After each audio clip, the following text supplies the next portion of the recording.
What's going on, boys? My name is Schlatt, and welcome back to Inbox. Of course, this is the show where you send me emails and I respond to them. I give you advice, whatever you're looking for. Let's get started. Hello, Schlatt. How are you doing? Loving the work you keep putting out on a somewhat regular basis. My question to you might be a bit of a personal one, but how do you feel about the somewhat unique opportunity you got doing YouTube or streaming for thousands of fans? And do you think it's a worthwhile effort? Thanks, bud, and please never stop uploading. I know where you live. Well, I'm going to choose to ignore the last part of that message, but thanks for the email. This might be a bit of a tangent, but I think I come at YouTube from a bit of a different perspective these days. As you may or may not know, about a year ago in last January, YouTube just completely deleted my account.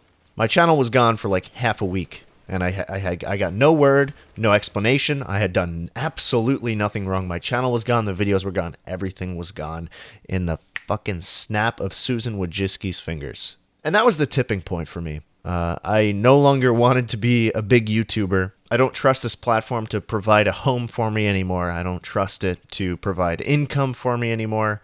I don't trust it at all. And putting my eggs into the shittiest basket on the fucking planet doesn't seem like a good idea when I'm pursuing computer science, when I'm pursuing cybersecurity, all this other stuff that will get me a stable job instead of YouTube ads. And so, yeah, coming from that perspective, I feel like some people will view that as me not appreciating what I have or not realizing how lucky I am. But that's not the case. All right, I know I have an opportunity. I appreciate it every single day. I've just been so fucked up by what they did to me a year ago that my entire mindset has changed on it. So no, I don't think I'll ever get to a point where I can go full steam ahead on this thing unless I know for a fact that I will have stability in my life. And I just don't see that in YouTube right now. Certainly I don't have that right now. I only think it's worthwhile if you love what you're doing. I mean, obviously I'm not doing this for clout. Can you tell? Can you tell I'm not doing this for clout by now with the fucking weekly Call of Duty commentaries that get 500 views? With the Transport Tycoon gameplays, a game literally from 1994? Oh man. All right, let's do another one. Hey Schlatt, I wanted to ask your opinion when it comes to learning about something you enjoy. I know it sounds like a weird question, so let me get into my thoughts about it. I can create many varieties of digital media. I know how to edit in Premiere and do some cool stuff in After Effects. I can make 3D models and, in general, pick up most software pretty quickly. There is one thing that eludes me. I don't know very much about music. I love to listen to music, most of it without words, same, and I can make up some stuff in my head, but I don't really know what is going on like I would with other types of media. I think if I were to learn about music production, it would remove the, excuse my gay, magic that music has for me.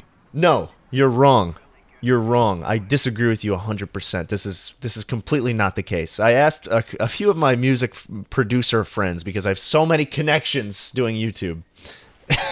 I asked them about what they think, whether or not learning about music has reduced the magic they have for it. And they said that after learning about music and learning the theories and methods behind production, they have a deeper respect and understanding and appreciation for the music that is actually good. And I completely agree with that. As an editor, and this is really the only avenue I can speak of from a video editing standpoint, from a narration, from just video production in general. As someone who works in Premiere all the time, you don't appreciate an expertly crafted video essay, for example, until you're 1,000 unnamed nested sequences deep in a Premiere timeline. That is the case. That is what I've come to learn from doing this for so many years, right? And to this day, there are channels that I watch only for the editing. Channels that I would never watch otherwise because what they say is just kind of not my thing. You know, I'm talking about Vox, I'm talking about 1791, channels that I really don't care about what they're saying, but the editing is so good.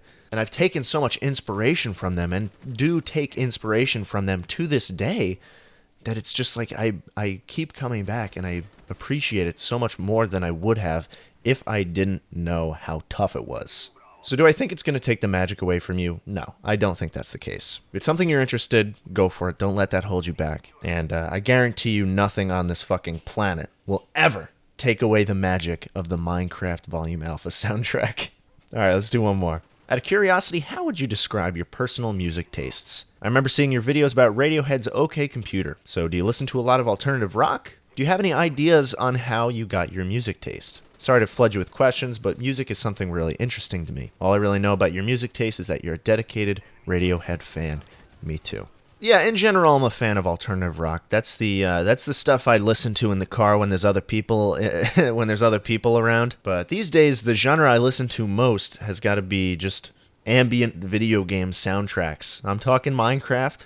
I'm talking Hyper Light Drifter. I'm talking City Skylines. I'm talking Limbo. A lot of the games that I played and still play, and I'm very fond of the soundtrack. And the soundtrack is something that I can get shit done to while it's in the background, and at the same time appreciate all the good times I had playing the game. So yeah, I'll listen to the Minecraft soundtrack while I'm making videos. I'll listen to it while I'm writing essays, when I'm relaxing, and yeah, so I guess my music taste came from actually playing games and realizing they had a kick-ass soundtrack. How I got into alt rock is a bit of a different story though, because I want to say it was late 2015 or early 2016. I was in high school. And I was rewatching an old episode of Respawn Inbox, the show that kind of inspired this one that you're watching right now. And it was an old episode, so like really old. So Hutch, C. Nanners, and Sark were on it. And they asked the question, what song perfectly describes you? And Hutch and Nanners both gave some alt rock kind of thing. I think Nanners said Pixies, Where Is My Mind? And Hutch said Radiohead, Karma Police. And I listened to both of them. And then I listened to Sark's suggestion, and it creeped me out.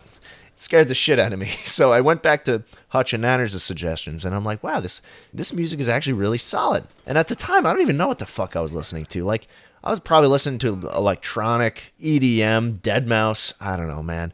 I feel like I actually started giving a shit about the music I was listening to right at that moment. And yeah, that's where we are today. That's usually my go-to genre for when I want to listen to something with words in it. I have a playlist of Radiohead, of Pixies, of Spoon, Dr. Dog. I love those guys. Anyways, boys, that's it for now. I want to thank you all for watching. If you have any questions you'd like me to answer or advice you'd like me to give, say hi at jschlatt@pm.me. I will get back on the weekly slap non-inbox commentary grind next week. Maybe I might even do a little double upload for you. How does that sound? Double upload? Is that going to be nice for you? You going to enjoy that? All right. See you next time, boys. Have a fantastic week.